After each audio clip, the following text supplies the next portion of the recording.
Bueno, bienvenidos esta noche a todos los que nos acompañan. Estamos aquí desde el Columbian Studies Group en el City University of New York. Hoy organizamos una charla con tres actores muy importantes en este movimiento y en esta lucha que los migrantes estamos viviendo. Y, y bueno, hoy en particular vamos a hablar sobre el sistema de asilo, las políticas públicas migratorias que vienen desarrollándose desde la administración federal de Donald Trump. Entonces, para empezar, vamos a a presentar a nuestros panelistas y amigos y amigas que nos acompañan. Primero, pues voy a hacer un resumen breve de cada uno, pero después cada uno puede presentarse y elaborar un poco más. Primero presento al Alexander Alfano, es un abogado de St. Thomas University en Miami.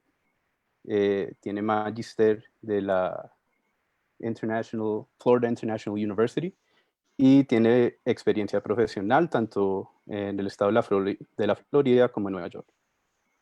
Bienvenido, Alexander. Gracias por recibirme. También tenemos con nosotros a Javier Guzmán. Es un líder senior, organizador de Make the Road Long Island, una de las grandes organizaciones lideradas por latinos y por inmigrantes en el estado de Nueva York y en otros estados también. Tiene estudios en migración del National Labor College y el Latino Leadership Program. Tiene una gran experiencia en liderazgo, especialmente trabajando con nuestras comunidades, tanto en Nueva York como en New Jersey. Bienvenido, Javier. Muchas gracias por la invitación y estamos aquí. Mucho gusto con estar contigo y con todos ustedes. Esperamos que tengamos una reunión muy productiva y que sirva mucho para nuestra comunidad. Excelente, muchas gracias. Y finalmente tenemos el placer de tener con nosotros a Andrea Medina Cruz. Ella es una abogada de la Universidad Católica de Colombia y politóloga de la Universidad Nacional. Tiene amplia experiencia en derechos humanos, en derecho internacional humanitario, como también en políticas públicas poblacionales. Bienvenida, Andrea. Andrea, no se te escucha. Gracias, estoy muy alegre y feliz de poder compartir con ustedes esta charla y espero que sea lo más productivo posible para todos y en especial para los inmigrantes de nuestra comunidad hispanohablante. Excelente. Gracias. Bueno, no, gracias a todos. Entonces, pues empecemos de una vez. Yo creo que mucha gente tiene preguntas sobre lo que está pasando. Digamos, en general, si uno es un migrante en Estados Unidos, hay mucho por qué preocuparse con este clima político, pero hoy vamos a tocar un tema particular dentro de toda esa discusión sobre política migratoria, que es el asilo y el refugio. Entonces, para empezar, ¿qué tal si damos un breve repaso de lo que es el asilo y el refugio en el derecho internacional y cómo esto se manifiesta en la jurisprudencia en Estados Unidos, para luego entrar en lo que es el sistema migratorio actual en Estados Unidos y explicar su estructura para que la gente vaya entendiendo esas bases necesarias para entender el diálogo que vamos a tener. Entonces, pues yo propongo que entre todos vayamos aportando. Si quieres, Alexander, puedes empezar y respondiendo esa pregunta. Si alguien tiene algo que agregar, por favor. Gracias, sí, gracias Andrés. El asilo es un proceso que se estableció después de la Segunda Guerra Mundial a nivel internacional. Es una ley internacional, se reconoce como ley en todo el mundo que el asilado, el refugiado, puede recurrir a un tercer país que no sea el de origen para beneficiarse de la protección de ese país en casos de persecución. Persecución normalmente son por religión, raza, nacionalidad, grupo social, opinión política, y también hay una convención internacional, la Convención contra la Tortura, que lo acompaña, que ha sido ratificado, adoptado por muchos países, y en conjunto le brinda apoyo al que esté huyendo persecución por una de esas causales que enumeré. Refugiados son los que están buscando protección y están en tránsito. Asilados son los que ya han llegado al territorio de protección y están en proceso de pedir su asilo y procesar el asilo. Refugiados y asilo son básicamente lo mismo, lo que los distingue es geografía.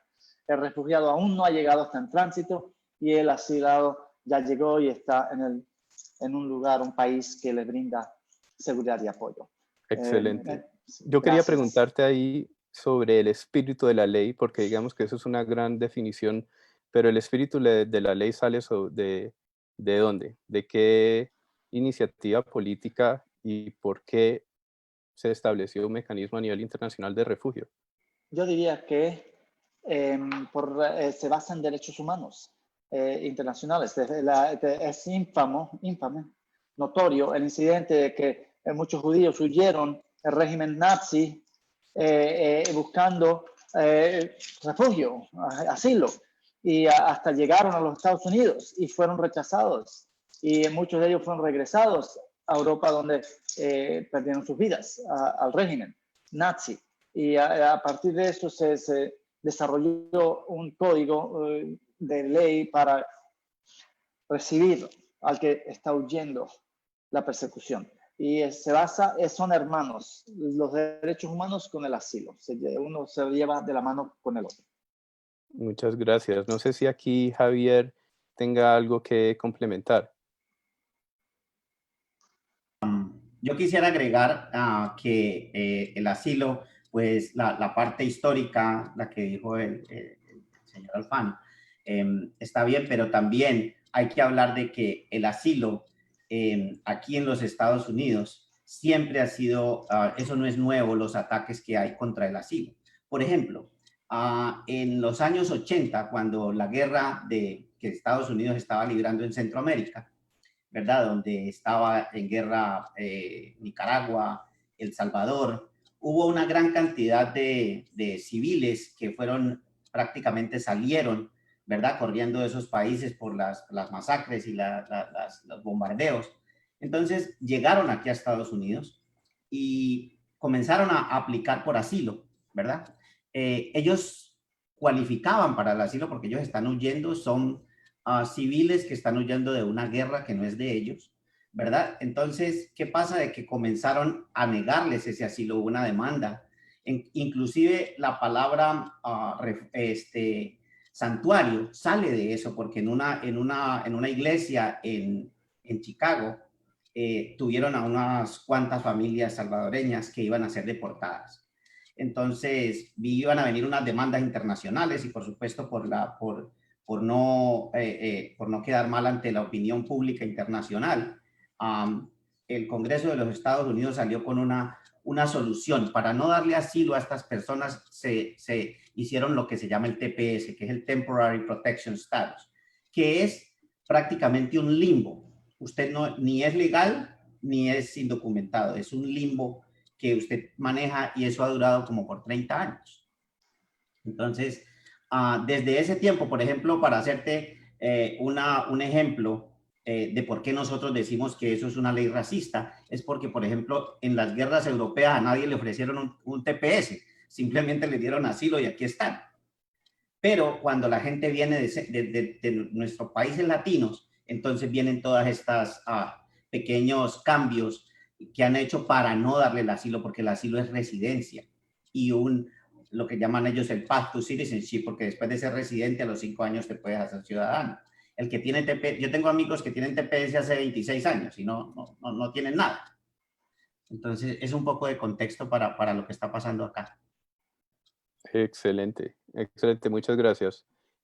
Andrea, ¿quieres complementar lo que acaba de decir Javier y Alexander? Pues yo creo que es muy importante decir que el bien jurídico protegido con el asilo y el refugio es la vida. Y yo creo que esto es lo que principalmente nos está convocando en este momento, en esta reunión, que las personas que están buscando un refugio, un asilo, están huyendo porque sus vidas están en peligro. Y es un temor que es profundo y que solamente, no solamente afecta a la persona que está solicitando el refugio o el asilo, sino también a todas las personas que hacen parte de su grupo familiar. Por eso es un derecho humano fundamental y que necesita de todas las garantías de todos los países que fueron firmantes de las diferentes convenciones. Y creo que en este momento pues está en peligrando un poco ese derecho aquí en los Estados Unidos. Muchas gracias, Andrea. Sí, claro que sí. Yo creo que el espíritu de la ley también es el de rescatar, el de salvaguardar la vida. Em, entonces, también quiero invitar a los que estén acompañándonos que hagan preguntas, ¿cierto? Tenemos el equipo del Colombian Studies Group apoyándonos y van a estar pasándonos las preguntas que el público vaya teniendo. Entonces, agradecemos la participación. Em, Quería, antes de terminar esta primer parte introductoria sobre el asilo y refugio, preguntarles algo, algo que leí hace unos años, una investigación que decía que era más fácil para un colombiano acceder al asilo que un salvadoreño. Y eso fue hace unos años, pero me encantaría tener brevemente sus apreciaciones sobre eso. Yo no tengo la investigación conmigo, entonces voy a decir más bien que no es de una investigación, sino que es algo que yo leí, pero después yo les comparto la publicación. Pero me encantaría saber sus apreciaciones sobre ese tema. Alexander, Javier y después Andrea. Gracias. Hay una página en el internet que calcula los casos aprobados y los casos negados por juez. Cada juez atiende un sinnúmero de casos y tienen los números de casos. Columna 1, nombre del juez. Columna número 2, ciudad donde el juez trabaja. Columna número 3, casos de asilo atendido desde que tomó el puesto, que son jueces administrativos de la Ministerio de Justicia. No son jueces de la rama judicial, pero es otro tema. Para otro día. Y la próxima columna, casos aprobados, y la última columna, casos negados. Y lo que uno observa, eso está en el internet, les puedo poner en el chat el link si los quiere compartir con nuestros amigos. Lo que hemos visto es que hay jueces que aprueban 3% de los casos y niegan 97%. Y hay otros jueces que es lo completamente inverso.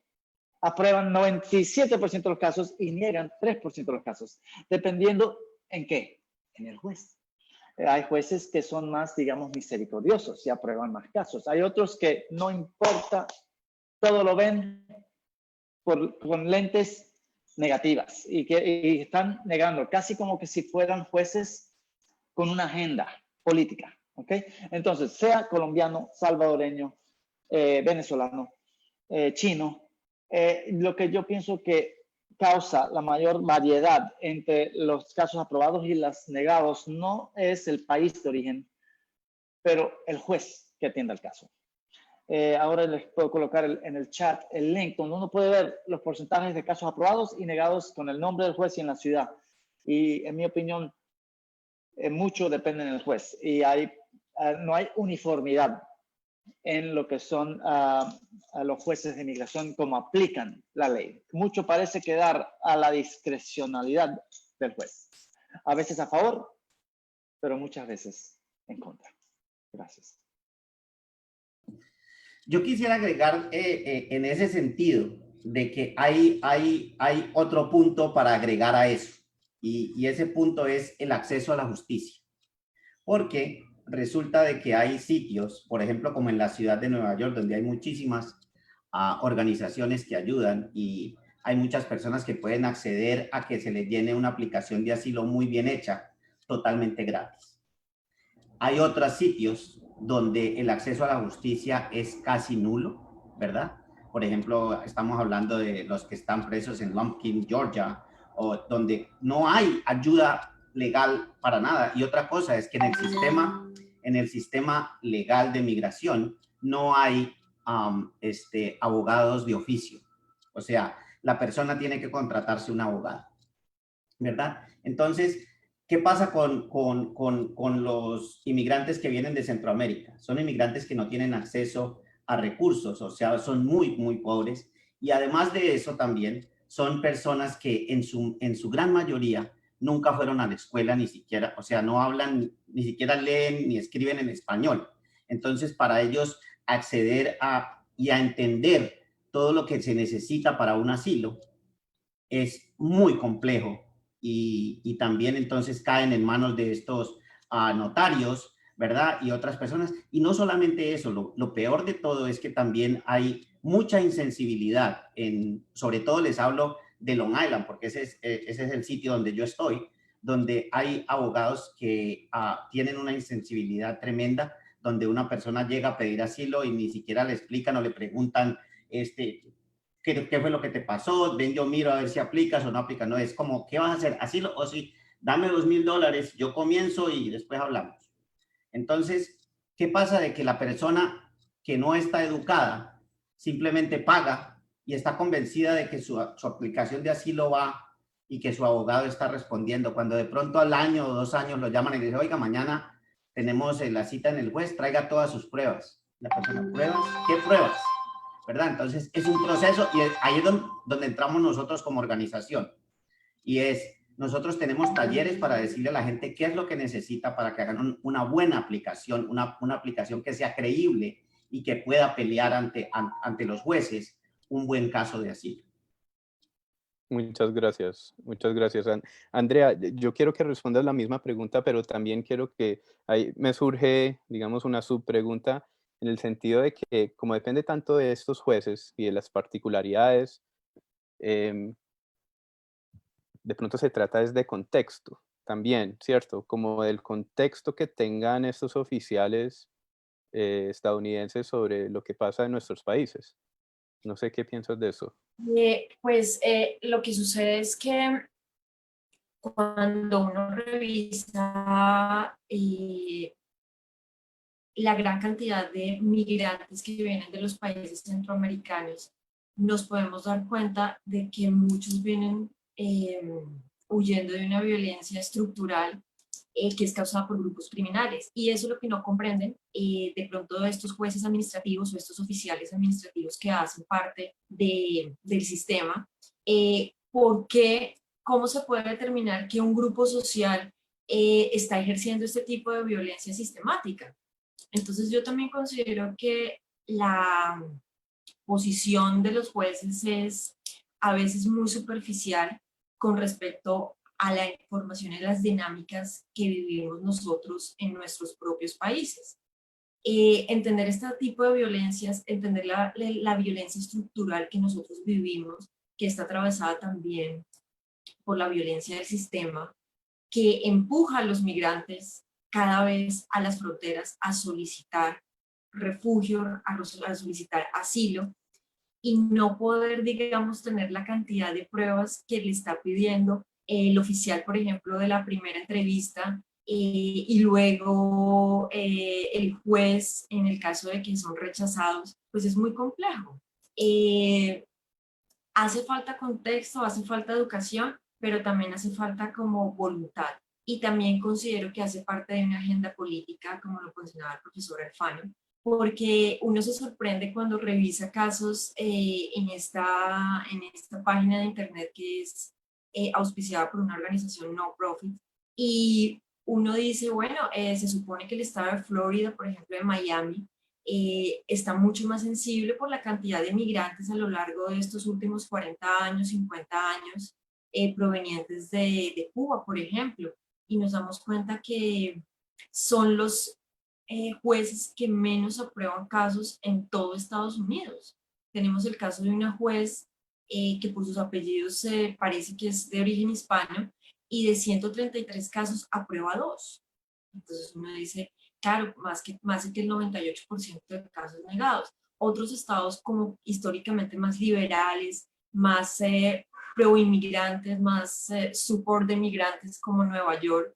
Tenemos una juez que es la vicepresidenta del sistema judicial de inmigración, y ella tiene una carga del 98% de los procesos aprobados, porque tal vez ella es una juez interesada, doliente, que siente que vivimos en diferentes contextos políticos, económicos y sociales, y eso indudablemente nos marca. Y las dinámicas de violencia en nuestros países, en América Latina, está marcada primero que todo por la ilegalidad y segundo por la falta de oportunidades. Y para nadie es un secreto que desde que eres un niño o una niña estás engrosando las filas de estos grupos criminales. Entonces, si tú no quieres estar ahí, pues obviamente vas a ser perseguido, pero no se consideran que estos grupos criminales sean grupos sociales que ejerzan ese tipo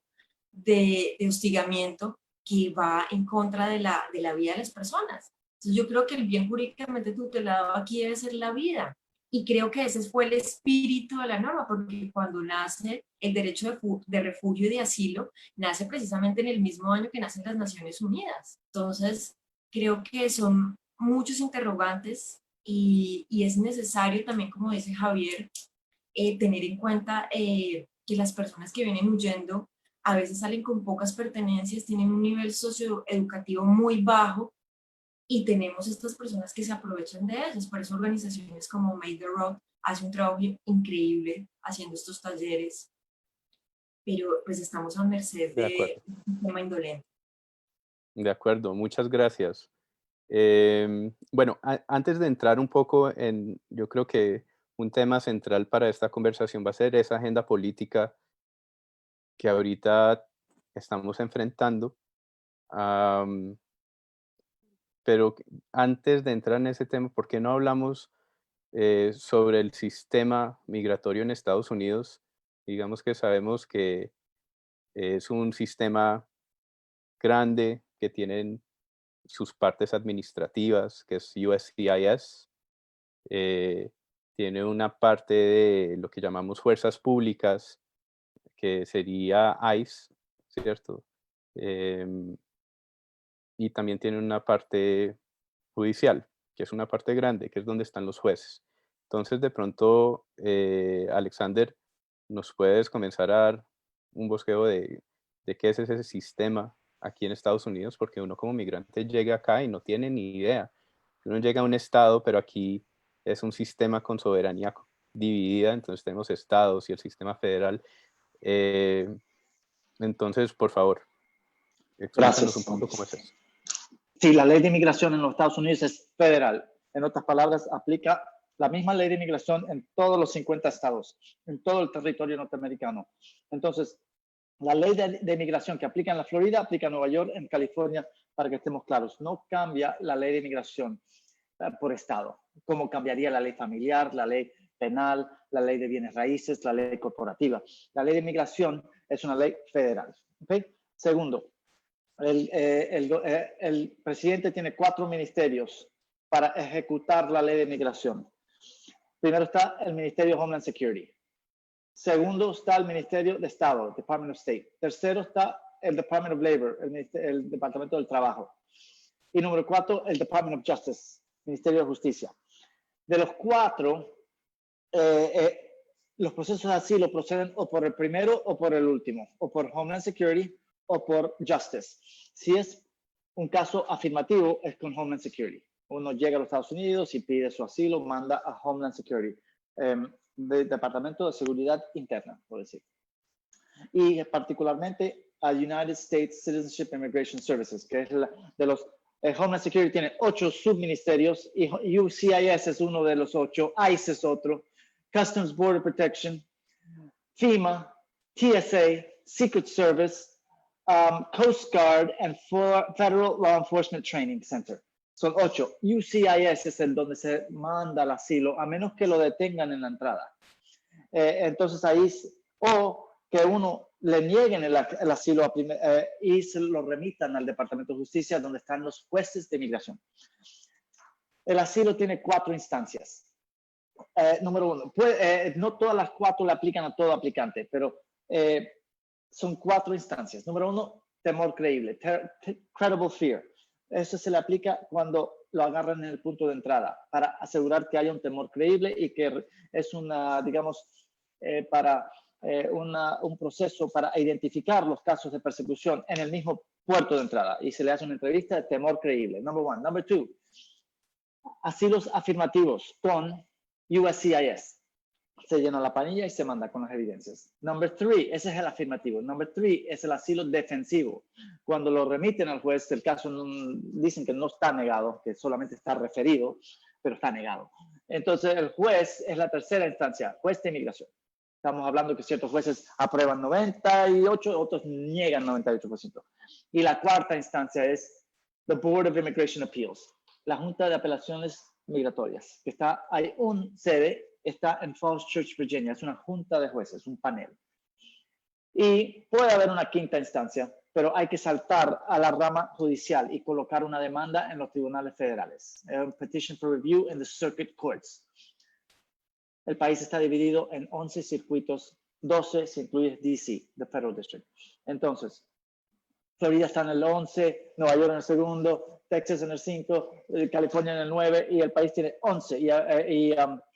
Las cortes federales, que es la tercera rama, tienen 3 instancias: District Court, Circuit Court, Supreme Court of the United States. Entonces, hay muchos District Courts por todo el país, pero hay solo 12 Circuit Courts, que es segunda instancia. Y entonces hay una Corte Suprema, Supreme Court. Y tiene razón lo que dice nuestro amigo, que no dan abogado de oficio, porque inmigración es un tema civil, no es penal. Los abogados, el acusado tiene derecho a abogado en los Estados Unidos solo cuando son temas criminales y hay pena de cárcel, posibilidad de cárcel. Y si demuestra insolvencia, esos 3 elementos. En inmigración no ponen a abogado. Te dan una listica de unas agencias como las que tenemos acompañándonos hoy.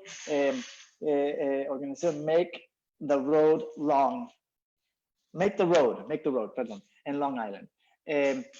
Pero no ponen abogado. Entonces muchos aplicantes se ven que están lidiando o con abogados que demuestran mucha insensibilidad, o lo hacen solitos y no les va muy bien, o llegan a organizaciones caritativas que les brindan un apoyo que les permite presentar un caso de manera organizada, porque es un tribunal, jueces, evidencia, pruebas, testimonio.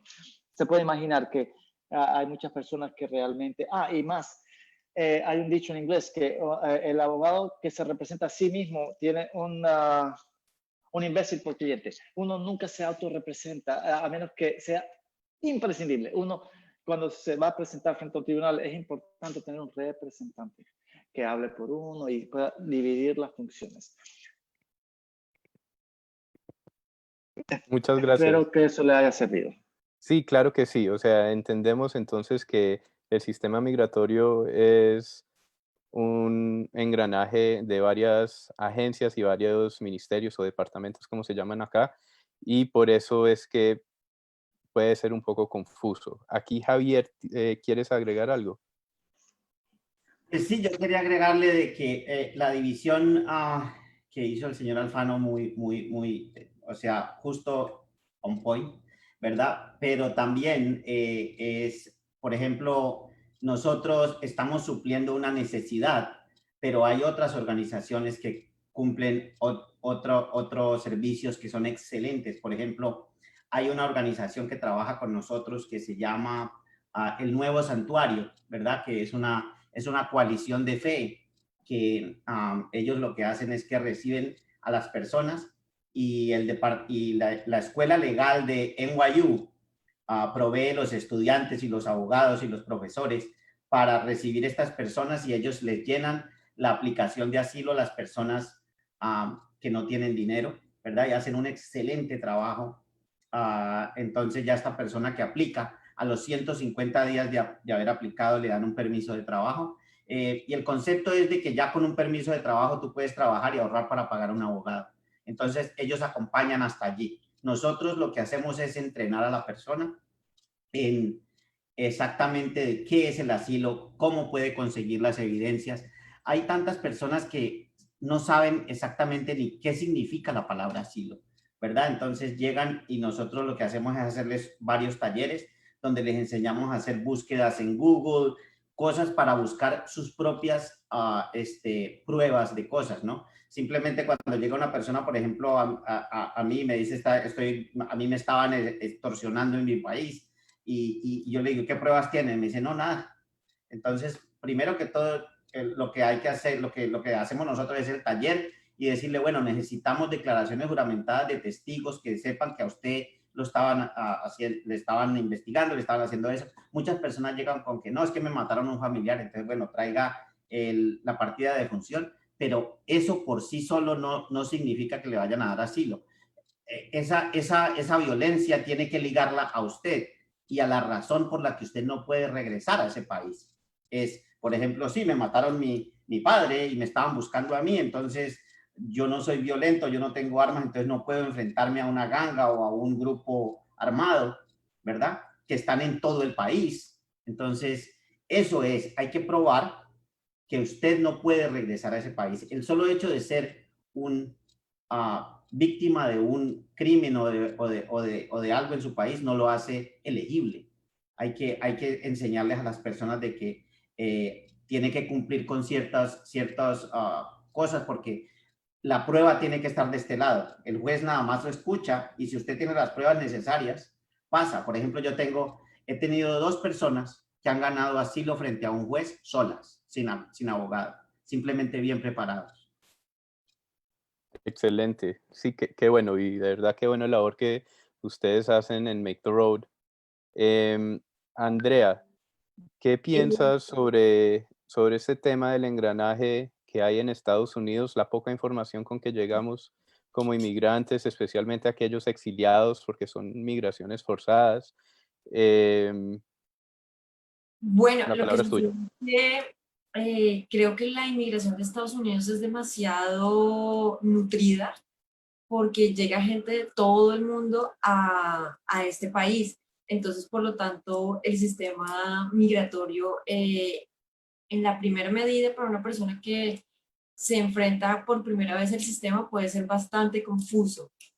Por ejemplo, cuando el profesor Alfano mencionaba el Department de Homeless Security, cuando uno llega, por ejemplo, por cualquier vía, sea terrestre, marítima o aérea, uno lo reciben los primeros representantes del Homeland Security, que son las personas de US Customs and Border Protection. Ellas son las personas que en las fronteras determinan si las personas pueden entrar solicitando un asilo o solicitando un refugio inmediatamente. Ellos son la primera autoridad que prácticamente le da o el visto bueno para que usted ingrese a los Estados Unidos o definitivamente tiene que quedarse en la frontera esperando si le van a aprobar su refugio o si le van a aprobar su asilo.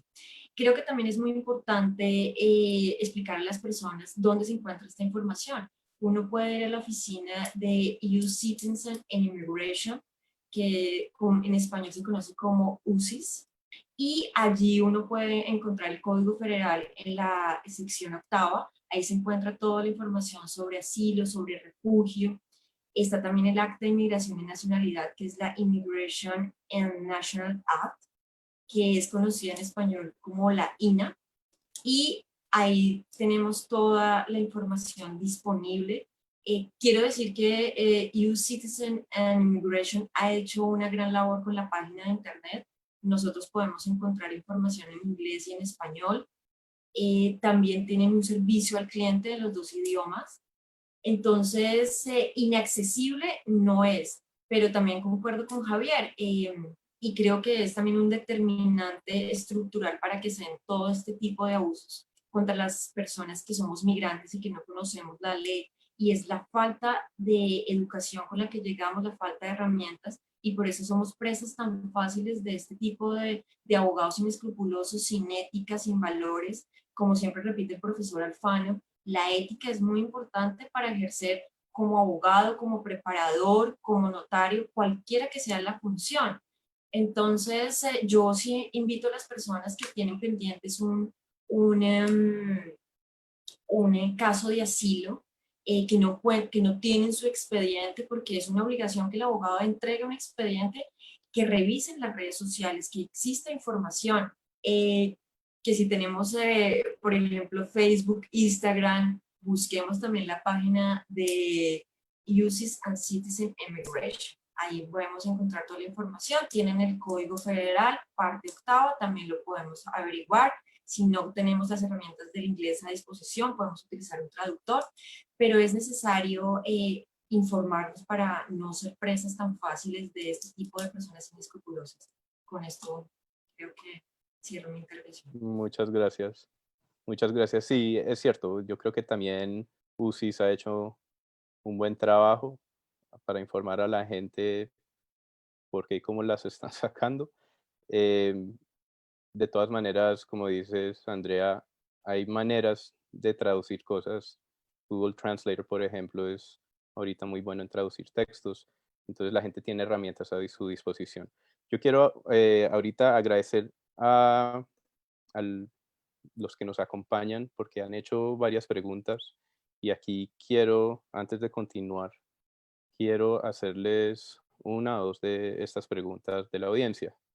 Entonces, pueden ser un poco más concretos. Yo sé que empezamos con un tema bastante general y vamos a ir concretando, pero también creo que hay que atender estas preguntas que llegan y aplaudir la participación de la comunidad. Entonces, aquí llegamos a un tema más local que dice una participante: tengo entendido que en Nueva York es muy probable que los jueces de inmigración aprueben estas solicitudes de asilo, ya que la decisión sea discrecional. Am, ¿Ustedes qué dicen sobre esa diferencia? Ya escuchamos a Alexander hablar sobre cómo es muy individual de cada juez, pero entonces me imagino que la pregunta viene es que Nueva York se puede considerar, por lo menos en la ciudad, un territorio más liberal donde hayan jueces que, que puedan ser más comprensivos de estas violencias que sufrimos nosotros en el sur y puedan entender cómo estas violencias afectan la migración y pues nos llevan a estas ciudades. Pero entonces, ¿cuál es esa diferencia entre estados? Porque también la pregunta puede venir es, vivo por fuera de Nueva York, pero ¿será que voy y, y proceso mi trámite de asilo en otro estado? ¿Qué piensan de esa pregunta, Alexander? Eh, sí, viendo las estadísticas de Nueva York, por ejemplo, vemos aprobada la juez Spencer, 85% aprobado. Sandy Holmes, 67%. McCarthy, 64%. Bomaca, 62%. Y por ahí va. Hay una que aprueba 89%, uno. Y entonces, por Nueva York, como ejemplo, 89% uno. Una juez en Nueva York, tan linda, aprueba Joanna 97% de los casos. Joanna Buckspan. ¿Ok? Aprueba 98% de los casos, imagínense. En otras palabras, llegar al tribunal de la jueza Joanna Buckspan en Nueva York, tienes 98% de prevalecer en su caso, y ella ha atendido 773 casos. Otro juez, George Chu, 91%. Noel Brennan, 90%. Amiena Khan, 90%. Versus Miami. En Miami tenemos Michael Waleiza, 3%.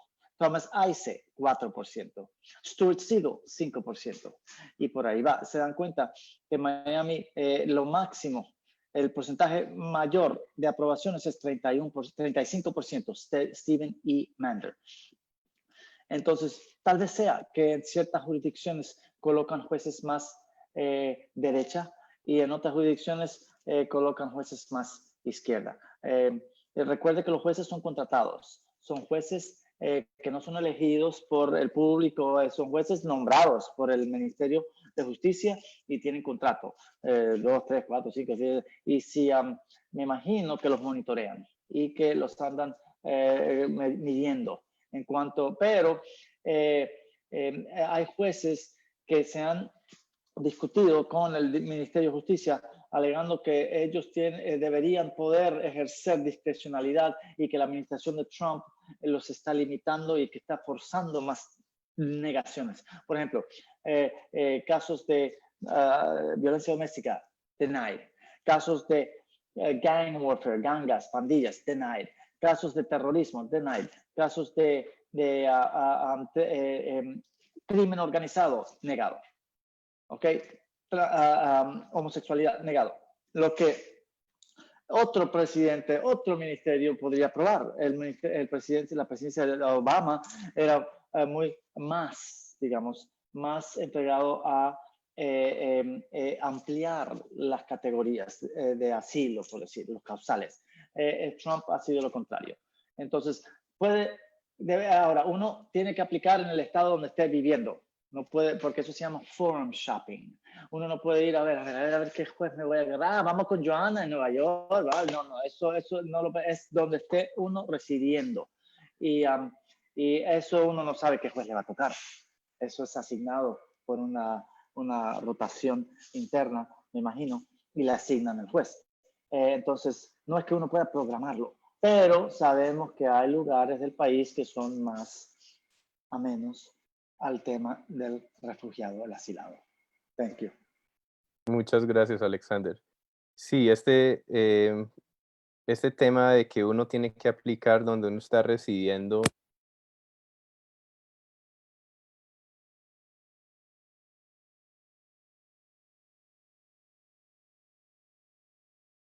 No se te escucha, Andrés. Se le fue el audio, señor Ceballos.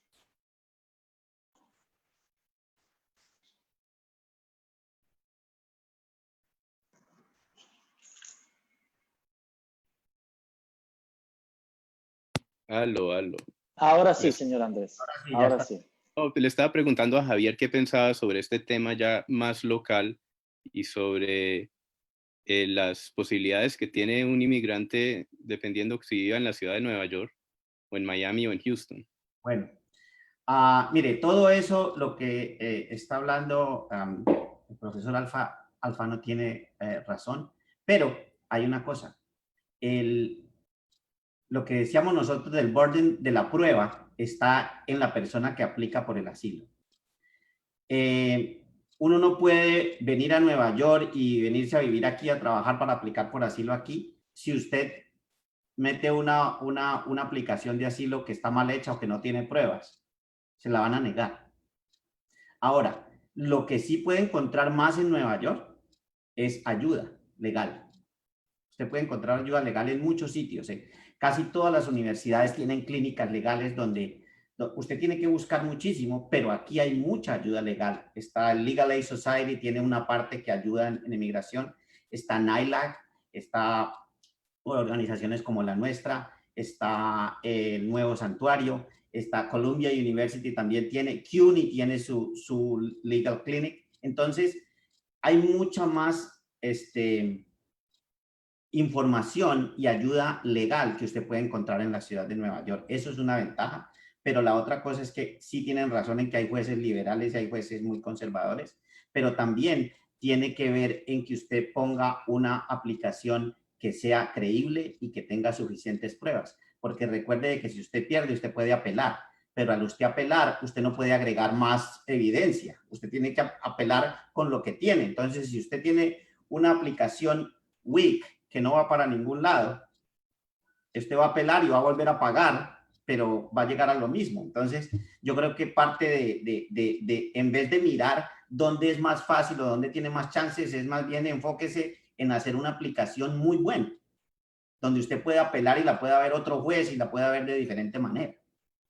Excelente. ¿Sabes? Se me viene a la mente que de pronto, pues uno como migrante no llega a Estados Unidos pensando ni sabiendo toda la organización gubernamental ni el sistema migratorio, pero también uno no está acostumbrado, por lo menos uno desde Colombia o desde Centroamérica, en tener una sociedad civil tan fuerte, en tener unas organizaciones locales no solo de la comunidad en general, sino hasta específicamente para nuestras comunidades, para los latinos, ¿sí? Para migrantes también hay otros. Entonces, esos recursos, como bien dice Javier, hay más en ciertos estados. Por ejemplo, yo sé que hay más en Nueva York que en New Jersey. De pronto también sucede lo mismo en Miami. Eh, Andrea, ¿tú qué tienes que decir con esa llegada del inmigrante a recorrer una ciudad como Nueva York y encontrar estos recursos? Sin embargo, en Miami, que es una ciudad completamente diferente, la sociedad de pronto no tiene tantas organizaciones para la ayuda migrante.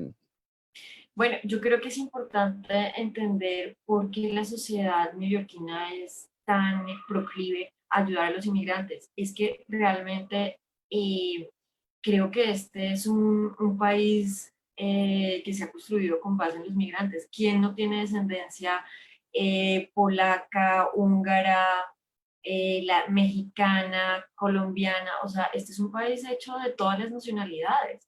Y creo que Nueva York es un estado que promueve las libertades, por eso es un estado históricamente liberal.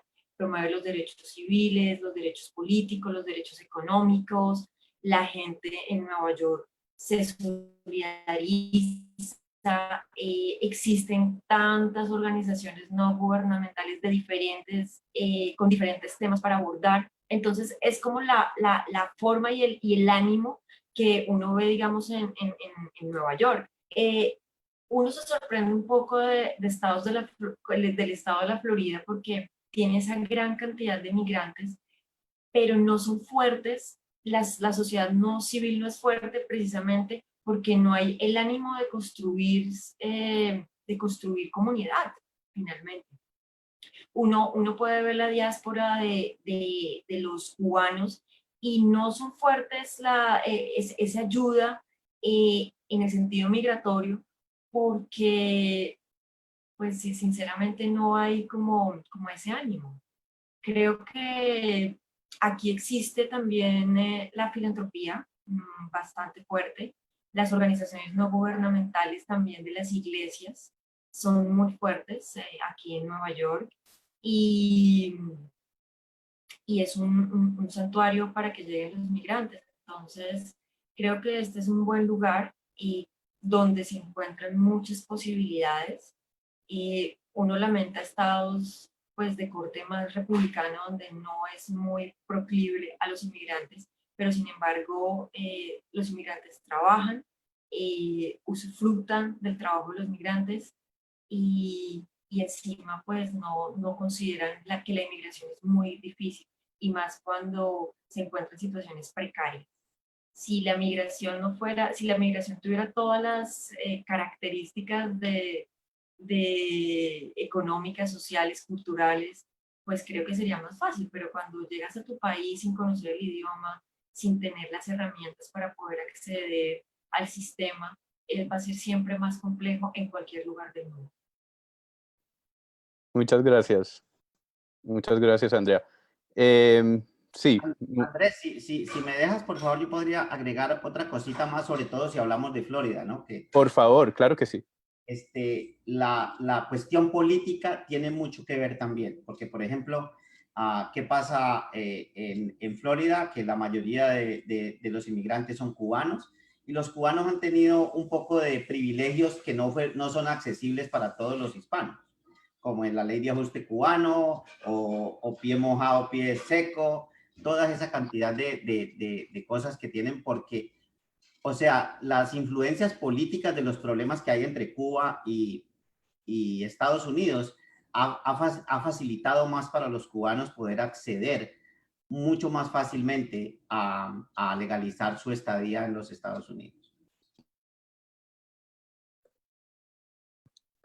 Claro que sí. Muchas gracias por esa aclaración. Eso es cierto. Los cubanos han tenido un privilegio bastante grande por asuntos políticos y su base en Miami creo que pues la han aprovechado, pero muy buen punto. Am, entonces, definitivamente hay más recursos en Nueva York, como todos dicen, por el tipo de territorio que es y el aprecio que le tiene a los migrantes. Nueva York es una ciudad de migrantes, como lo es el sur de la Florida también, pero pues digamos que son privilegios, son condiciones diferentes. Em, ¿Qué tal si también ahorita abrimos para otra pregunta que están llegando más y les agradezco a todos por participar y por contribuir con sus preguntas? Entonces, aquí viene una que creo que es bastante concreta. Voy a entregar más bien dos. Una es, ¿cuánto tiempo máximo tiene uno para solicitar asilo? Esa es la primera. Y la segunda es, ¿cómo pueden hacer las personas cuando inician su proceso de asilo con pocas pruebas? Eh, ¿Cuánto tiempo tienen para recolectar y someter esas pruebas? Alexander, ¿por qué no empezamos contigo? Hablando de los tiempos en el Ok, tema de las... muy bien, sí, señor. Entonces, el aplicante tiene que aplicar, mire, si uno es refugiado, la aplicación es en la embajada norteamericana. Es como cuando uno pide una visa, uno hace cita, llega a la embajada y pide visa de refugiado, refugee status. Pero si uno está dentro de los Estados Unidos, uno tiene que aplicar para asilo dentro del año calendario de su última entrada a los Estados Unidos, a menos que uno pueda demostrar que hubo cambio en circunstancias que materialmente afectó la elegibilidad para asilo o, digamos, circunstancias extraordinarias que causaron que uno no pueda o pudo haber radicado la aplicación dentro del año. Pero normalmente es un año para aplicar. Ahora, como son 4 o en la mayor parte de los casos 3 instancias, uno, como dijo nuestro amigo Javier, realmente, mire, acuérdense, buenos casos de asilo pierden por falta de organización en la documentación y en las evidencias, en las pruebas. Y malos casos pueden ganar por una buena organización en las pruebas y en las evidencias. Y realmente no debería ser así. Debería ser un sistema más objetivo, más clínico, más científico. Pero le repito, buenos casos se pierden por falta de organización y pruebas. Y malos casos se pueden llegar a ganar si se presentan de una manera organizada. Y yo he ganado casos que juraba que, sí, privadamente, yo juraba, este pobre cliente va a perder. Pero uno entra y uno se desenvuelve y uno piensa a la salida que si no fuera por el gran esfuerzo que se hizo, ese caso no se iba a pasar. Iba a ser uno de los 97%. Pero a veces uno le mete un buen esfuerzo y le mete ganas, organización, acción, orden. Y los jueces y los oficiales de inmigración lo sienten, lo presienten y son más dispuestos a aprobar el caso. ¿Cuándo deberían presentar las pruebas? Pero no hay, mire, siempre antes de la entrevista. Ahora, si está con el tribunal, el juez de inmigración, que es la tercera instancia, ahí las pruebas tienen que estar radicadas en el tribunal 30 días antes de la cita de evidencia. Son normalmente 2 citas. Una preliminar, the master calendar hearing, y la segunda, the individual, donde uno llega y presenta el caso y uno tiene hasta 30 días antes del individual hearing para completar las pruebas. Thank you. Muchas gracias, muchas gracias. Quería también que Javier quizás agregara esto, pero quería yo agregar un componente a la pregunta y es, digamos que de pronto muchos inmigrantes que están en Estados Unidos que no hayan huido por violencia, pero dicen, "Ah, de pronto puedo aplicar para asilo y me invento la violencia". ¿Por qué eso es malo? Porque no, sí, porque hay mucha gente que de pronto puede estar por razones económicas o por otras razones que no sean por violencia política, pues, o violencia generalizada, pero igual creen que es una posibilidad y pues me gustaría que hablaras también sobre el tema. Ok. Bueno, mira, lo bueno que tenemos es que en estos momentos en que la información está muy globalizada, ¿verdad? Es muy, no digo fácil, es un poco complicado y tedioso, diría yo, pero las personas pueden buscar, por ejemplo, yo tengo personas que fueron secuestradas, o tengo una señora que yo le ayudé que fue secuestrada en Colombia hace 23 años, por el ELN. Y resulta que ella era menor de edad cuando eso, pero ella pertenecía a un grupo que era por el ejército y salían como a vacunar y a hacer cosas y los vestían de soldados, tenían uniforme. Entonces, ella tenía eso, pero nunca supo cómo hacerlo. Entonces resulta que yo me puse a investigar y a hacer unas búsquedas, unas Google Search, y encontramos mucha documentación. Y resulta que ella le fue muy bien porque resulta que el hecho de que un ejército vista a menores de edad como soldados y los ponga a trabajar aunque sea de buena fe, ¿no? A evangelizar, a enseñar a leer y escribir, a llevar vacunas a los pueblos, pero estamos hablando de una zona de guerra. Entonces, eso fue considerado como un crimen de guerra, porque el ejército las usó y precisamente por eso es que las secuestró el ELN, siendo menores de edad, que eso es peor todavía. Entonces, surgió el problema de que eso fue hace 23 años. Entonces, el juez le podría decir, no, pero ¿usted qué miedo tiene de regresar a Colombia si eso fue hace 23 años? Pues resulta que ahorita tenemos en Colombia una cosa que se llama la JEP, ¿verdad? Es la Jurisdicción Especial de Paz. Entonces resulta que cualquier persona que haya cometido un delito puede acogerse a la JEP, confesar y recibir ciertos beneficios. Entonces, ¿qué pasa? De que en este momento todas esas personas que fueron víctimas son potenciales testigos. Entonces, pueden ser revictimizados. Entonces, eso le abre la puerta para pedir asilo. Entonces, hay que buscar cosas y siempre hablar con las personas acerca de las posibilidades, pero también que las personas que hayan sido víctimas de alguna clase de delito o de crimen, que busquen también dentro de sus posibilidades pruebas, porque es que lo principal de esto son las pruebas. ¿Entiendes? Excelente, sí, muchas gracias. Muchas gracias también por mencionar ese otro pedazo muy particular al caso colombiano, que es que estamos pasando ahorita por un proceso de justicia transicional y hay varios mecanismos donde la gente por fuera de Colombia, víctimas del conflicto, eh, pueden contar sus historias. Por un lado, pueden contar sus historias muy personales, muy subjetivas a una comisión de la verdad que existe. Y por otro lado, si quieren llevar esas pruebas, que también tienen mucho que ver con el proceso de asilo, pero si quieren llevar esas pruebas a la justicia transicional en Colombia, también es un recurso que tienen. Andrea, me encantaría que pudieras hablar sobre ese tema de la recolección de pruebas y también, pues, ya que eres una abogada de Colombia y estás enterada de todo esto de justicia transicional, quizás para nuestra audiencia colombiana también hablar un poco sobre este tema. Bueno, precisamente estábamos charlando con otra compañera que nos mencionaba el problema que hay en Colombia sobre el registro único de víctimas. Es decir, esto también es una instancia donde no se reconocen a todos los actores armados en el conflicto. Entonces, muchas veces bandas criminales son consideradas, no son consideradas actores del conflicto armado. Y muchas de las víctimas, en el momento que se sienten amenazados, huyen de Colombia y una prueba muy importante es estar en el registro único de víctimas.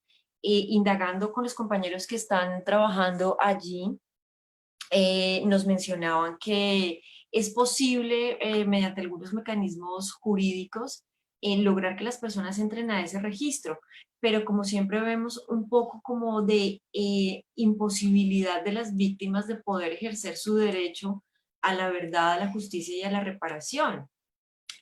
Para nadie es un secreto que en Colombia las estructuras armadas pues tienen muchos tentáculos que están, digamos, distribuidos no solamente en la ilegalidad, sino en la legalidad. Hemos tenido noticias muy duras por parte del ejército. Tuvimos 8 años del gobierno de Álvaro Uribe Vélez, donde tuvimos más de 10.000 falsos positivos, es decir, personas civiles que eran pasados como integrantes de grupos de grupos al margen de la ley como la guerrilla, de las FARC o del ELN o EPL. Y esto fue un episodio muy doloroso, entonces ese tipo de garantías son complejas en Colombia. Yo considero que si una persona es víctima de algún crimen de lesa humanidad, de algún crimen de Estado, y no pudo conseguir esas pruebas, podríamos establecer como canales con organizaciones no gubernamentales en Colombia que estén dispuestas a colaborarles, por ejemplo, con este registro único de víctimas, de poder, digamos, buscar también información que sustente porque la vida corre peligro. Yo creo que es muy importante no perder el foco de que lo que estamos protegiendo aquí es la vida. Y muchas veces nosotros estamos pendientes de recolectar la prueba porque también es algo técnico, como mencionaba el profesor Alfano. Tenemos que seguir un miedo creíble, tenemos que juntar unas pruebas, no las tenemos porque salimos huyendo y es muy difícil que nuestros casos se caigan por eso, pero creo que este es un momento complejo para nuestro país porque estamos viendo cómo las instituciones están un poco debilitadas por todos estos escándalos de corrupción alrededor del gobierno, pero también tenemos una sociedad que está poco a poco tratando de sobrellevar esta situación. Entonces creo que este tema de recolección de pruebas es complejo, importante explicar por qué una estructura armada tiene incidencia en todo el territorio nacional. No solamente están centralizadas en un departamento, sino tienen incidencia en todo el territorio nacional. Es decir, si yo soy amenazada en Montes de María, Córdoba, y si me voy a Bogotá, pues la misma estructura puede tener alianzas con estructuras locales y me puede seguir persiguiendo. Entonces, es muy importante, digamos, como hacer ese esbozo, hacer una buena revisión también de la declaración de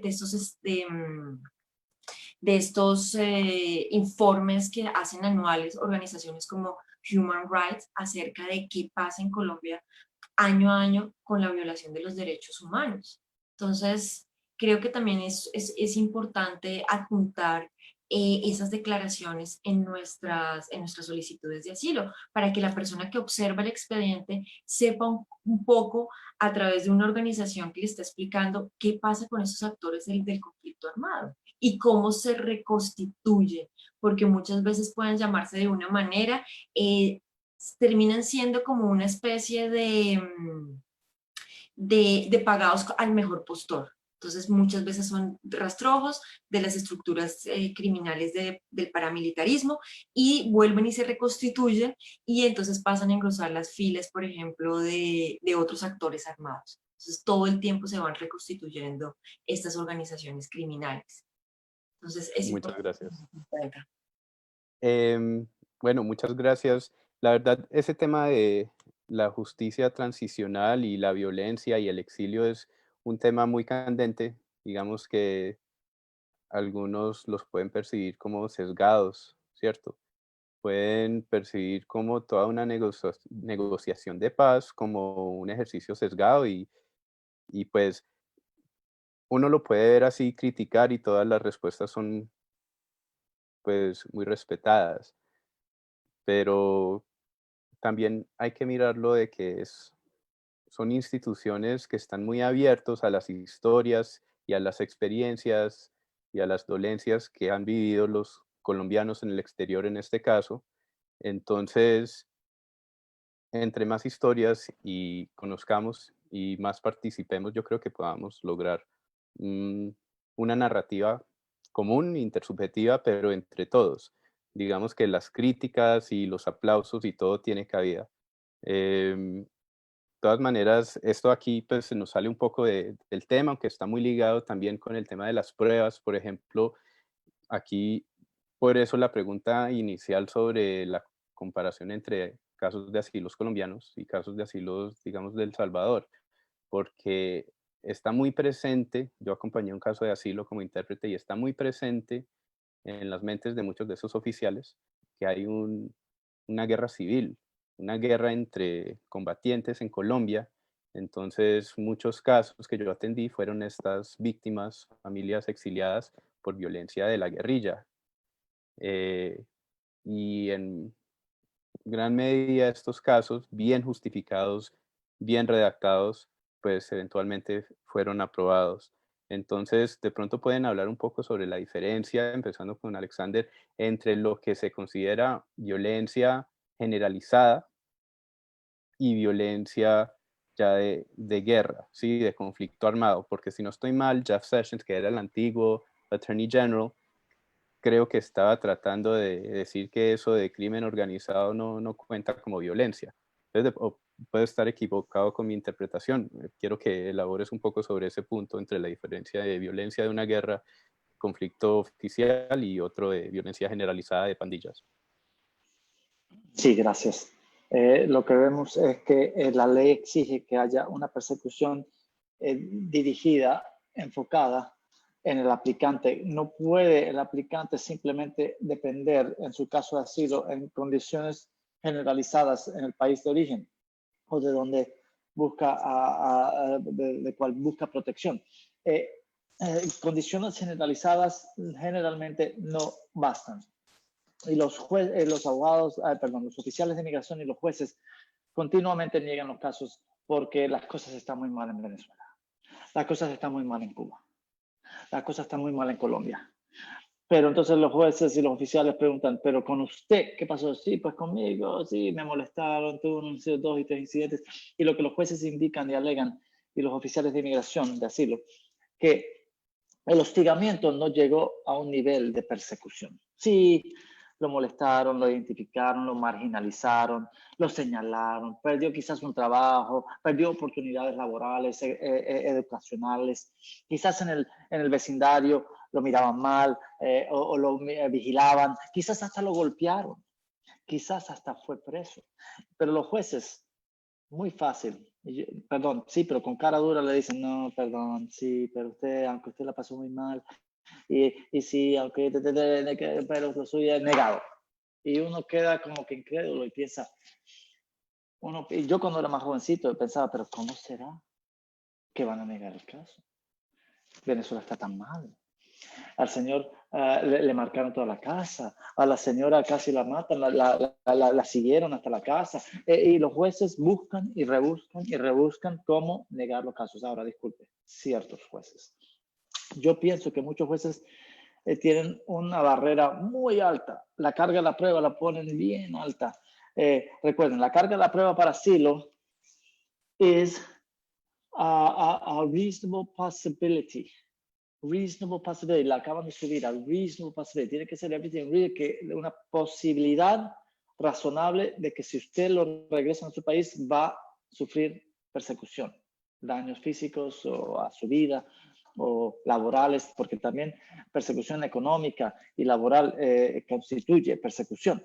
Pero hay muchos jueces que, observe, lo están vigilando y las cuotas. Ya negué 3 ayer, aprobé 3 la semana pasada. Creo que esta semana me va a tocar negar más, porque no puedo dejar que mis números, my statistics, se volteen a favor de X o Y. Y ahora estamos bien claros.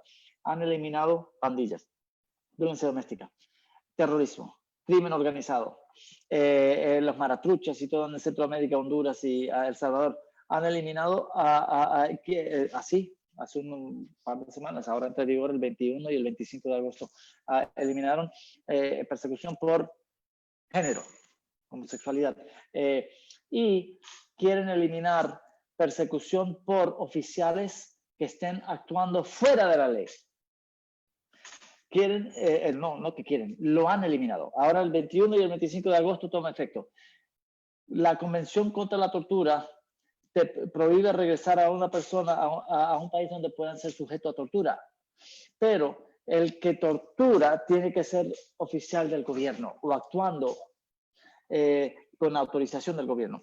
Pero ahora las nuevas reglas de asilo exigen que ese oficial esté actuando fuera de la ley y sin el apoyo de la infraestructura gubernamental. Entonces ahí también van a eliminar muchos casos. Trump está bien enfocado en limitar asilo y a la misma vez alega de que en limitar los asilos frívolos le conviene a los asilos auténticos, porque el sistema está muy congestionado. Creo que son 500.000 casos de asilo en los tribunales de asilo, sí, 400 y pico mil. Y observen, tenemos ¿cuántos jueces? Digamos que tenemos 300 jueces. 300 jueces, 500.000 casos. Póngase a pensar usted que está bien sobregirado el sistema y entonces quieren eliminar todos los casos de pandilla, de terrorismo, crimen organizado, extorsión, sí, que si usted no paga, le vamos a venir, le quemamos el negocio. O paga. ¿Cómo es que eso no es persecución? Explíquenme a mí cómo eso no califica. Es como casi como que me siento ofendido a veces, pero el trabajo del abogado es mantenerse objetivo, mente fría y simplemente seguir el código. Y si las reglas del juego exigen X, Y y Z, pues yo como abogado tengo que encajar el caso con X, Y y Z con la esperanza de cruzar la raya y llegar al objetivo. Desafortunadamente, el asilo, yo cuando un cliente se me acerca pidiendo asilo, casi lo primero que les digo, de 10 casos, prosperan 2. Maybe 3. Son los porcentajes están en contra. El asilo es de último recurso. El asilo no es que hoy pedimos asilo, a ver, si pido asilo o pido visa de trabajo. No, el asilo tiene que ser que ninguna otra opción sirvió. Y por eso es que uno opta por el asilo. Gracias. Le paso el micrófono. Muchas gracias, Alexander. Javier, ¿tienes algo que complementar ahí? Pues sí, es un ataque frontal contra las personas que piden asilo, porque hay un gran número de personas que piden asilo, pero también, por ejemplo, yo cuando voy a estas reuniones donde hay mucha gente blanca, que nos pasa mucho, por ejemplo, en Long Island, ¿verdad? Que vamos a ciertas organizaciones, yo la primera pregunta que le hago a ellos es, ¿por qué ustedes creen que nosotros venimos a Estados Unidos? ¿Verdad? Entonces, hay tres respuestas que siempre salen a colación. Y una es por la libertad, por la democracia. La otra es porque aquí se puede hacer empresa, ¿verdad? Y entonces yo les digo, mire, nosotros venimos aquí porque aquí nos dan trabajo. Si aquí en Estados Unidos no nos dieran trabajo, nosotros seguíamos caminando para Canadá. Entonces, el problema o sea, en lo que yo estoy, ¿verdad? Que es entrenar a las personas más pobres, las que no tienen acceso a recursos para pagar un abogado, es entrenarlos porque ese es su único chance, es aplicar por asilo. Porque cruzaron la frontera y porque si esa persona se casa con un ciudadano, va a tener que hacer un perdón y tiene que irse para su país y tal vez se queda allá 5 o 10 años esperando a que le den su residencia, ¿verdad? Entonces, para muchas personas no hay opciones, para otras sí. Entonces, de acuerdo si ponemos eso en contexto, entonces hay algunas personas que es sí o sí, o sea, eso es lo único que hay. La otra cosa que quería agregar en lo que dijo el profesor es que también los ataques, ahorita es contra el asilo, ¿verdad? Pero los ataques han venido de todos los lados, no solamente de los republicanos. En este momento, por ejemplo, la administración que convirtió en delito entrar a los Estados Unidos fue Clinton en el 96. Esas leyes que puso Clinton son las que está enforzando ahora a Trump. Lo que pasa es que a los demócratas no les gusta que les digan esto, ¿verdad? Pero es la realidad, ¿verdad? Parte de esas leyes comenzaron a atacarnos fueron los mismos demócratas. Entonces, diciendo esto, yo quiero decirles que de todas maneras, la persona que haya sufrido un crimen o algo y puede aplicar por asilo, sí es difícil, yo estoy de acuerdo en que de 10, tal vez 3 o 2 ganan, pero si usted pone un buen caso, al menos tiene chance para quedarse aquí y apelar y al menos después de que a usted le den un permiso de trabajo, usted puede tratar de buscar otras maneras de legalizar su estatus. Ahora, ¿la diferencia cuál es? Es que, por ejemplo, cuando una persona viene de Colombia con visa, eso ya tiene una entrada legal. Entonces, esa persona no solamente es por asilo que puede, sino que puede casarse y ajustar su estatus aquí. Las personas que vienen por Centroamérica caminando y vienen en ese tren, entran por la frontera. Entonces, se llaman EWI, Enter Without Inspection. Entonces, esas personas tienen como un castigo, ¿verdad? Entonces, para ellos, finalmente eso es. Ahora, hay otras cosas también. Existe la visa U, que es cuando una persona, cualquier persona que haya sido víctima de un crimen aquí en los Estados Unidos y haya colaborado para que ese crimen se termine y haya una persona condenada o colabore con las autoridades para solucionar ese caso, puede aplicar para la visa U. Y la visa U perdona cómo usted entró. Entonces, hay otras opciones. Por ejemplo, para las mujeres que han sido víctimas de violencia doméstica o violencia psicológica, existe VAWA, que es el Violence Against Women Act, que pueden ajustar estatus en ciertos casos, ¿verdad? Hay otras, por ejemplo, las personas indocumentadas que han sido víctimas de patrones que no les pagan o los explotan, ¿verdad? Entonces, estas personas también pueden aplicar para una cosa que se llama la visa T. ¿Ok? Entonces, hay otras opciones. Simplemente hay que buscar la solución. Excelente. Muchas gracias, Javier. Sí, hay muchas opciones y hay que tener, la verdad, una conexión con organizaciones. Eso sí es un mensaje, yo creo que sale de esta conversación, esta charla con expertos, es que si eres inmigrante, indocumentado, con residencia y hasta con ciudadanía, es muy importante ubicar esas organizaciones que luchan por nosotros.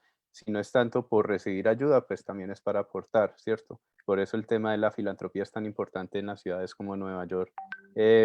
Ahí voy a pasarle la palabra a Andrea, que quiere hablar un poco sobre el tema del permiso de trabajo y la precarización laboral, pero sí voy aquí a dar una cuñita de tiempo porque tenemos 10 minutos según nos cuentan el equipo de CSG, entonces quiero es que después de tu intervención darle la palabra brevemente a Alexander y a Javier por si tienen algo que agregar sobre el tema que va a estar hablando Andrea y después cerrar el conversatorio.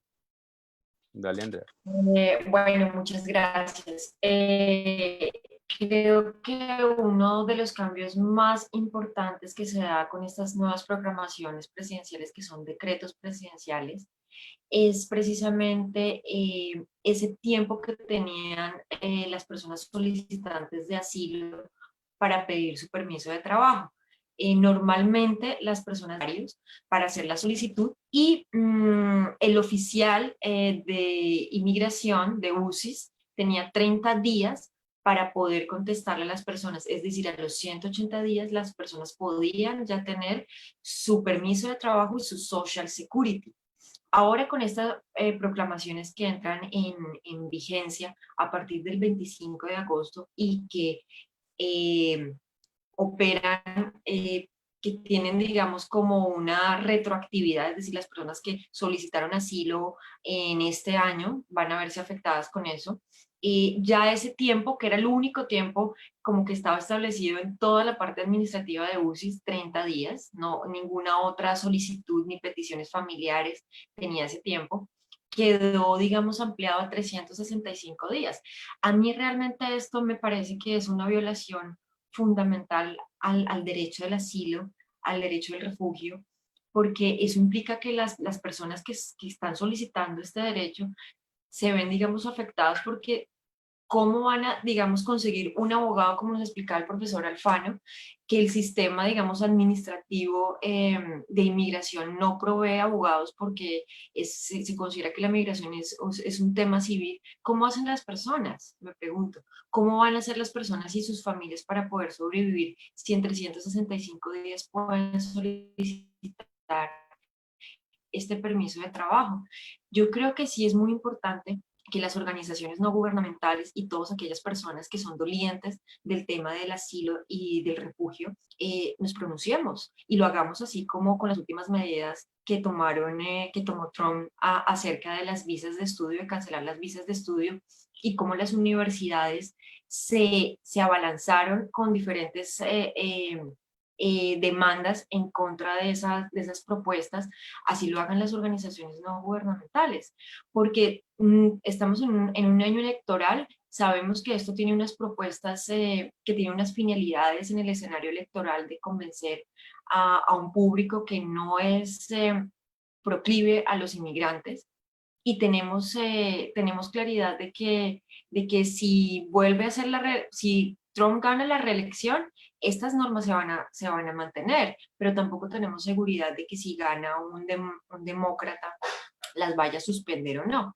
Entonces, creo que es muy importante esta reflexión, me parece que hace parte como de la columna vertebral. Ya, digamos, el profesor Alfano puede hablar de las otras proclamaciones que las conoce perfectamente. Y sí es un llamado para que, para que todos nos organicemos y nos movamos con este tema que me parece tan importante para la vida de los migrantes. Gracias. Muchas gracias, Andrea. Muchas gracias. Doctor Alfano, ahí puedes contribuir o, digamos, Claro que sí. complementar. Claro que sí. La nueva ley de asilo es nueva ley, ya es ley.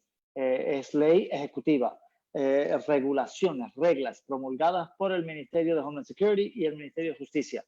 Y ya entran en vigor, algunas ya entraron en vigor a partir del 15 de julio, mejor dicho, pero fueron publicadas a mediados de junio, 30 días de comentario para el 15 de julio, se expiraron los 30 días. Sin embargo, cualquier comentario simplemente servirá para afinar las nuevas reglas, no para revocarlas. Así que no se equivoquen. Esos comentarios que se invitan, que se hagan en el Federal Register, sean a favor o en contra, simplemente sirven para afinar las regulaciones, no para revocarlas. ¿no? Esto no es sujeto a voto. Esto el único que vota es el presidente. Y el presidente mandó a que estas regulaciones se pongan en vigor y así fueron. Tendremos que estar muy pendientes. El proceso de asilo sí va a cambiar, se va a apretar, se va a subir la carga de la prueba, el permiso de trabajo se va a extender a 365 días que van a estar sin poder aplicar, más los meses que tarde recibir el documento. La gente que entre ilegal o entry without inspection, IWI, también van a tener mayores tropiezos en presentar el asilo y realmente quieren establecer unos tribunales nuevos, independientes, exclusivamente para asilo, cortes de asilo. Le dicen asylum and withholding only. Entonces, uno no va a poder cambiar de asilo a ajuste cubano, de asilo a petición familiar, de asilo a certificación laboral, de asilo a lotería de visa. No. Una vez que uno opte por asilo, lo van a encaminar por la vía de asilo. Si uno quiere cambiar, tendrá que salir del país, tramitar por el exterior y regresar. A menos que, obviamente, a menos que prospere con su asilo. Pero muy agradecido con la labor de ustedes, de Javier y a NYU, que le pongan interés en este tema, porque hay mucha gente que ahora están pasando mucha inseguridad, incertidumbre, y hay una escasez de apoyo al inmigrante. Por eso damos gracias por la organización de Javier y tantas como la de él, que trabajan para el bien del inmigrante y realmente no lo oculto. Yo soy pro inmigrante y no pido... Muchas gracias. Okay, yo soy pro inmigrante, llevo 30 años abogando por el inmigrante, soy pro inmigrante.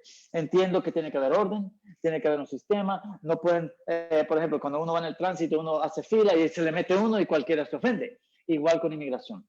Hay mucha gente que están haciendo fila y se le atraviesan y cruzan el rey, y uno aquí esperando que la petición de mi mamá o en el país de uno, esperando que la petición familiar llegue a madurar. Y otro ¡pum!, salta a la frontera. ¿Por qué? Buscando trabajo. Ahora, no le quiero subestimar el que venga buscando trabajo. Es una situación muy real y muchos padres simplemente están luchando por sus familias y sus hijos y para poder alimentar a sus familias y darle un mejor futuro a sus familias. Desafortunadamente, el sistema migratorio norteamericano no toma eso en cuenta. Lo que toman en cuenta, y más ahora con este presidente y las nuevas reglas, mérito, que puedan hablar el idioma, tengan títulos, universidades, tengan talentos, habilidades especiales, skilled workers. Eso es lo que quiere nuestro presidente. Perdón, digo nuestro presidente. Entonces, les agradezco inmensamente que hayan organizado, convocado esta reunión. Quiero que cuenten siempre conmigo. Quiero que Javier cuente conmigo en lo que le pueda ofrecer a Javier, a usted, Andrés. Andrea siempre sabe que cuenta conmigo. Y aunque sea una preguntita, me pueden llamar, me pueden mandar un text message, un email. Para eso estamos. Para eso estamos. Muchas gracias, Alexander. Excelente. Aquí pues ya vamos a terminar. De pronto podemos terminar con tu intervención brevemente, Javier. Sí, gracias, profesor. Muy buena su intervención. Quería también decirles de que a veces hay gente que trata de ser apolítica, pero muchas veces la política influye en nuestras vidas. Por ejemplo, la ciudad de Nueva York tiene un programa que se llama NYFA, que es el New York Immigration Family Unification Program. La ciudad de Nueva York provee defensa para personas que han sido detenidas y están en procesos de migración totalmente gratis. Entonces, las personas, ¿cómo califican? Que no tengan una deportación anterior, ¿verdad? Y pueden haber estado en cualquier delito, ¿verdad? Ellos lo defienden en el delito criminal y presentándose ante un juez en emigración. Y es uno de nosotros fuimos pioneros de eso. Entonces, lo que yo quiero decirles es que las personas que nosotros elegimos como nuestros representantes influyen en nuestra vida diaria. Nueva York es un pionero en eso. En ninguna otra parte de Estados Unidos había un programa como ese. Ahorita creo que también lo están haciendo en California. Y prácticamente produce lo mismo. O sea, hace que las personas que están detenidas y en proceso de deportación tengan acceso gratuito a abogados de migración. Entonces, cualquier información, si ustedes quieren también, con mucho gusto pueden acercarse, pueden llamar a Make the Road New York, o ustedes tienen mi contacto, con mucho gusto. Si necesitan, por ejemplo, si quieren que hagamos un workshop acerca de precisamente de esto, de asilo, para que la gente tenga un entendimiento más profundo, con mucho gusto. Simplemente estoy a la orden y muy complacido de su invitación. Gracias. Muchas gracias, Javier. Bueno, yo quiero terminar comentando una cosita, dado que sí somos el grupo de estudios colombianos y mucha de la audiencia es colombiana. Hay varias preguntas que vimos de la comunidad, de la audiencia que nos acompaña hoy. Y, por ejemplo, una es si al asilo también cumple una persona que tuvo que irse de Colombia por persecución del Estado o de las fuerzas públicas. Entonces, este tipo de preguntas, y no solo del Estado colombiano, pero también esos otros actores violentos que comentaba el profesor, que comentaba Javier, que comentaba Andrea, que son las organizaciones violentas, las pandillas, todas esas violencias generan migraciones. Yo les sugeriría a cualquiera que tenga preguntas, porque no tenemos, digamos, mucho tiempo más, que nos escriban por privado, por el Facebook, por el correo. Nosotros los conectamos con las personas que necesitan, si es de apoyo y pedagogía, o quieren participar en incidencia. Eso es con Make the Road, una de las grandes organizaciones más respetadas y admiradas, digamos, en Estados Unidos de migrantes.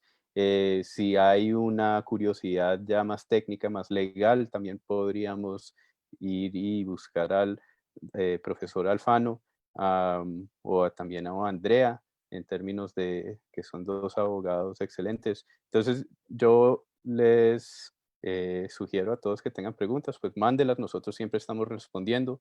Y finalmente les quiero agradecer a los panelistas, de verdad fue una conversación muy interesante. Espero que no sea la última de estas. Y bueno, de verdad, Alexander, Andrea, Javier, les agradezco mucho, y también al equipo, a Francisco y Aura del Colombian Studies Group. Ustedes, panelistas, de verdad, son los que nos ayudan a difundir estos mensajes que ustedes tienen a la comunidad. Gracias, Alexander, Andrea y Javier. Thank you. Tremendous opportunity. Gracias. Thank you all. Pronto You all espero have a estar de good night. nuevo con ustedes. God bless. Claro que sí. Bye bye.